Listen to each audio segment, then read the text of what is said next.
Everyone is asking what Trump said to Putin in that meeting. That's the wrong question. The right question is, what was Trump saying to everyone else? Because this entire spectacle wasn't a private conversation, it was the most public warning shot in modern history. They used Vladimir Putin as a prop. They made the leader of a superpower the unwilling poster boy for what happens when you challenge American dominance. The location, the timing, the hardware, it was all meticulously planned to send a message. So what was that message? It can be broken down into two critical signals that were broadcast to the world.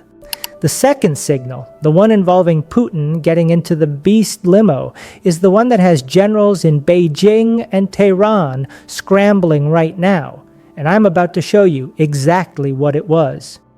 So stick with me, because in this video, we're diving deep into this wild meeting. First, we'll break down the coercive setup, from the historically charged location to the parade of war machines. Second, we'll uncover the mind games played to dismantle Putin's strongman persona. And most crucially, we'll explain why this isn't just drama. It's the unveiling of a dangerous new doctrine for global dominance and what it means for all of us.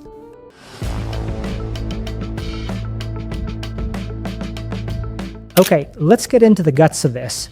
The meeting was at Joint Base Elmendorf-Richardson in Alaska, a deliberate first move in a psychological chess game. Trump made Putin fly halfway around the world to land on territory that was once Russian, a constant, unspoken reminder of lost empire and shifting power. Then there's the red carpet, but this was pure mind warfare. Putin had to strut down a path lined with F-22 Raptor jets, the apex predators of the sky, that outclass his entire air force. It was a silent, brutal message. We own the skies. And as they're shaking hands, a B-2 Spirit stealth bomber zooms overhead. This isn't just any plane. It's a symbol of untouchable global reach. These exact bombers just returned from Operation Midnight Hammer, a 36-hour mission striking a rival's assets. Putin was forced to stare up at a ghost-like plane that sent a clear message: we can touch your allies, and you will never see us coming. The final act of control? Trump ditches Putin's ride and stuffs him into the beast. With 8-inch thick armor and no aids allowed, Putin was trapped in a rolling American fortress, a gilded cage on wheels. For that period, he had zero control, completely reliant on another nation's security with no backup and no escape. It was total psychological and physical dominance. So mix all that. A historical territory jab, a parade of superior weapons, and Putin caged in a car. And it's not a meeting. It's a full-on psychological takedown. The world's toughest strongman reduced to waving at cameras, while America's deadliest warplanes circle like vultures. This isn't random. It's a blueprint. Now, you're probably thinking, okay, Flashy, but so what?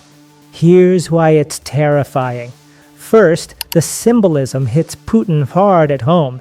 An autocrat's power is built on an unbreakable image of strength. But there he is, on television worldwide, looking like a guest submitting to an overwhelming show of force. Riding in another leader's vehicle is a visual admission of vulnerability. He got his photo ops, but at the cost of looking subordinate.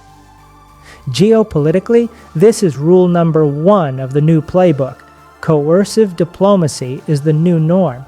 This wasn't just for Russia. It was a global broadcast telling China that military might trumps economic power and reminding allies to fall in line. It sets a dangerous precedent where one nation dictates terms simply by hosting on its turf surrounded by its arsenal. It shouts, "Challenge us, and you too will face public humiliation disguised as diplomacy." For everyday folks, this means a new era of unstable trade, heightened security threats, and the anxiety of a new global tension that is way too real. Wrapping this up, the playbook dropped here is striking. Rule 1, control the setting to control the narrative.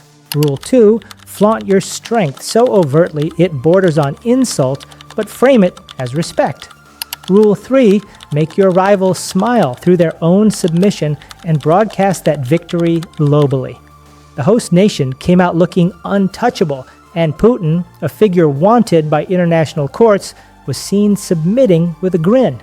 Every global player got the message: engage on these terms or don't engage at all.